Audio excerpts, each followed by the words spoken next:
दोस्तों, good morning आप सभी को। आज के कलाकार होंगे देवी प्रसाद राय चौधरी, जो कि 1899 में इनका जन्म हुआ। रंगपुर जिले के ताजघाट ग्राम में बांग्लादेश में हुआ था। डीपी राय चौधरी को भारत सरकार ने पद्म भूषण से कब सम्मानित किया? 1958 में। डीपी राय चौधरी ने पेंटिंग की शिक्षा कहाँ से प्राप्त की? कोलकाता आर्ट्स कॉलेज में इन्होंने शिक्षा प्राप्त की थी। देवी प्रसाद मूर्तिकारी के अलावा चित्रकारी भी करते थे। डीपी राय चौधरी ने मूर्तिकला का प्रशिक्षण किसके सानिध्य में रहकर सीखा? हिरमल राय चौधरी के सानिध्य में रहकर इन्होंने मूर्तिकला का सानिध्य में रहकर सीखा। देवी प्रसाद ने मूर्तिकला की शिक्षा कहाँ से प्राप्त की? Government college of arts and crafts Chennai में। देवी प्रसाद अपनी कैसी मूर्तियों के लिए जाने जाते हैं? कांस्य के लिए जाने जाते हैं। भारत का रौंदा किस कलाकार को कहा जाता है? देवी प्रसाद राय चौधरी जी को कहा जाता है। राष्ट्रीय ललित कला अकादमी नई दिल्ली के प्रथम अध्यक्ष कौन थे? डीपी राय चौधरी थे। डीपी राय चौधरी ने कला की किस क्षेत्र में ख्याति प्राप्त की?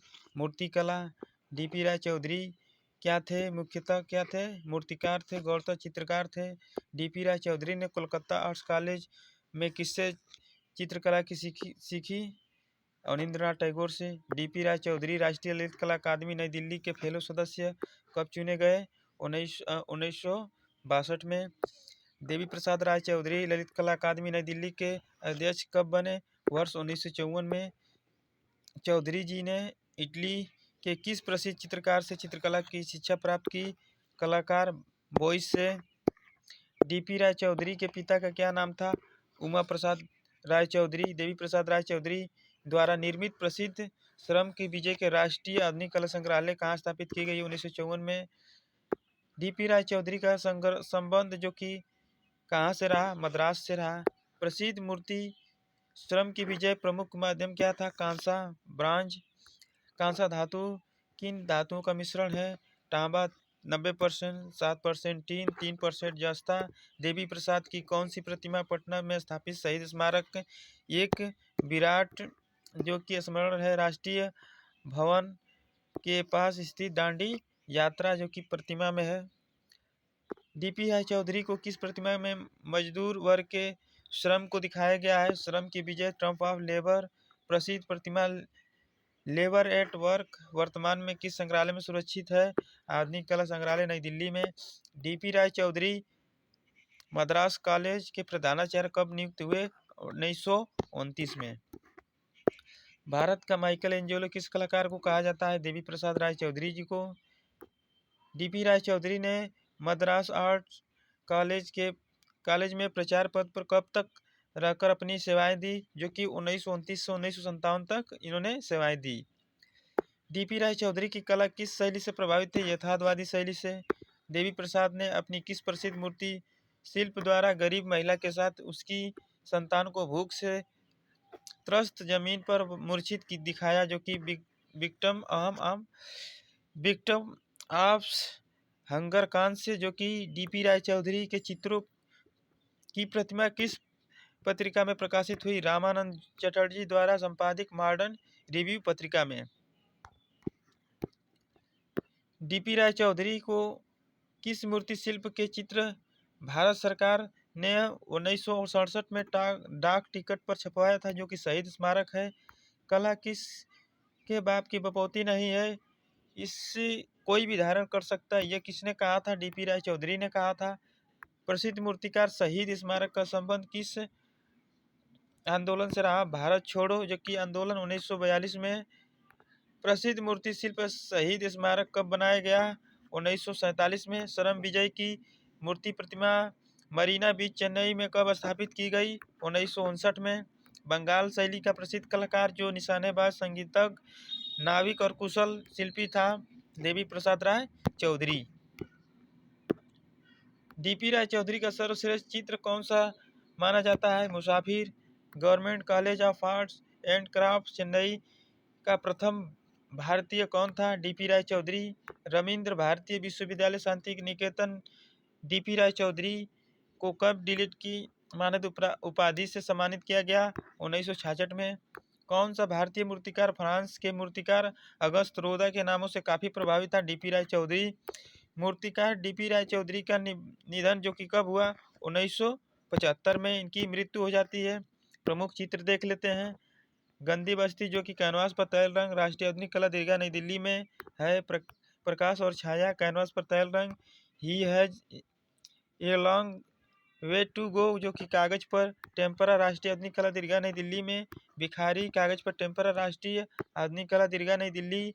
तूफान के बाद कागज पर जल रंग, आंधी पश्चात कागज पर जल रंग। अभिसारिका कागज पर जल रंग, राजमहल की गुड़िया कागज पर जल रंग। हरा व स्वर्ण टेम्परा तकनीक, फूल कागज पर टेम्परा, दुर्गा पूजा शोभा यात्रा तैल रंग। मुसाफिर भूतिया औरत जो कि लेप्चा राजकुमारी, तिब्बती बालिका, नेपाली लड़की पुजारिन, ये इनकी प्रमुख चित्र हैं। आइए प्रमुख मूर्ति शिल्प देख लेते हैं। श्रम की विजय, labour and at work, triumph of labour जो कि कांसा में 1954 राष्ट्रीय आधुनिक कला दीर्घा नई दिल्ली में है। 1959 मरीना बीच चेन्नई शहीद स्मारक जो कि मार्टर्स जो कि मेमोरियल जो कि कांसा जो कि है। 1947 पटना जब कांसा जब जाड़ा आता है। वेन विक्टर जो कम प्लास्टर जो कि 1936-37 में भूख्या दोषी जो कि विक्टिम्स ऑफ हंगर कांसा ये ही has long way to go कांसा। दुखिया कांसा 1936 में। महात्मा गांधी कांसा जो कि 1958 में 3.5 मीटर में है। डांडी मार्च प्रतिमा स्वतंत्रता स्मारक में है जो कि कांसा में है। 1982 में राष्ट्रीय भवन नई दिल्ली में दिल्ली के पास स्थापित सड़क बनाने वाला प्लास्टर ध्वंस देवता जो कि प्लास्टर 1934 में। इनके तथ्य महत्वपूर्ण तथ्य देख लेते हैं। केंद्रीय ललित कला अकादमी की स्थापना 5 अगस्त 1954 को नई दिल्ली में हुई। केंद्रीय ललित कला अकादमी की उद्घाटन तत्कालीन शिक्षा मंत्री मौलाना अब्दुल कलाम आज़ाद ने किया। केंद्रीय ललित कला अकादमी के प्रथम अध्यक्ष प्रसिद्ध संगतराज देवी प्रसाद राय चौधरी थे। देवी प्रसाद राय चौधरी वर्ष 1954 से 60 तक केंद्रीय ललित कला अकादमी के प्रथम अध्यक्ष रहे। केंद्रीय ललित कला अकादमी के पहले उपाध्यक्ष बालन नावियार बनाए गए। केंद्रीय ललित कला अकादमी के पहले सचिव वार्ता वकील को बनाए गए। केंद्रीय ललित कला अकादमी का आरंभिक जो कि कामकाज आधुनिक कला संग्रहालय जयपुर हाउस में शुरू हुआ था। वर्ष 1961 में केंद्रीय ललित कला अकादमी को रविंद्र भवन नई दिल्ली में स्थानांतरित कर दिया गया। केंद्रीय ललित कला अकादमी का मुख्यालय रविंद्र भवन जो कि नई दिल्ली में स्थित। केंद्रीय ललित कला अकादमी की उद्देश्य ललित कला के क्षेत्र में मूर्ति कला का, चित्रकला का, व्यवहारिक कला, फोटोग्राफी आदि संग्रहण जो कि वह उनके प्रोन्नत करना होता है। ये सब ललित कला अकादमी के बारे में बताया जा रहा है। केंद्रीय ललित कला अकादमी के पहले फेलो सदस्य वर्ष 1955 में कौन थे? यामिनी रंजन राय थे। कब थे? 1955 में। केंद्रीय ललित कला अकादमी का पहला राष्ट्रीय पुरस्कार जो कि 1955 में मकबूल फिदा हुसैन को मिला था। किसे मिला था? पहला राष्ट्रीय पुरस्कार 1955 में एम.एफ. हुसैन को मिला था। केंद्रीय ललित कला अकादमी का संचालन भारत सरकार सांस्कृतिक मंत्रालय के नेतृत्व में किया गया। किसने किया? जो कि किसके नेतृत्व में? संस्कृति मंत्रालय जो कि संचालन भारत सरकार की। केंद्रीय ललित कला अकादमी प्रति 3 वर्ष बाद त्रैवार्षिक भारत का नामक जो कि प्रदर्शनी का आयोजन करती है, मतलब प्रदर्शनी का आयोजन करती है। कौन सा? ललित कला अकादमी। त्रैवार्षिक जो कि भारत निर्णालय का आयोजन प्रथम बार 1968 में किया गया। कब किया गया? 1968 में किया गया। रविंद्र भवन प्रांगण में जो कि ही संगीत नाटक अकादमी, साहित्य अकादमी स्थित है। कहाँ? जो कि रविंद्र भवन के प्रांगण में नाटक अकादमी जो कि साहित्य केंद्रीय ललित कला अकादमी के वर्तमान अध्यक्ष उत्तम पचारने हैं। केंद्रीय ललित कला अकादमी वर्तमान में अध्यक्ष कौन थे? ये उत्तम पचारने। केंद्रीय ललित कला अकादमी के वर्तमान उपाध्यक्ष जो कि डॉक्टर नंदलाल ठाकुर है। केंद्रीय ललित कला अकादमी के वर्तमान सचिव जो कि राय कृष्णदास बेदाला हैं। संगीत नाटक अकादमी नई दिल्ली की स्थापना 1953 में हुई। साहित्यिक अकादमी नई दिल्ली की वर्ष 1954 में रविंद्र भवन में स्थापित किया गया है। प्रसिद्ध समकालीन कला क्षेत्रीय समकालीन कला जो कि पत्रिकाओं का प्रकाशन व संचालन केंद्रीय ललित कला अकादमी नई दिल्ली में करती है।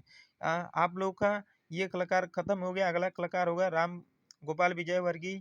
प्लीज़ आप इस चैनल को सब्सक्राइब नहीं कर रहे हैं, प्लीज़ आपसे रिक्वेस्ट है कि आप लोग शेयर करिए ज़्यादा से ज़्यादा। अगर कोई दिक्कत तो कमेंट करके हमको बताइए और पूरा देखिए वीडियो। इस वीडियो को आपके लिए बहुत ही हेल्पफुल जो परीक्षा के लिए है, टीजीटी पीजीटी आर्ट किसी भी आर्ट के लिए बहुत ही महत्वपूर्ण क्वेश्चन है।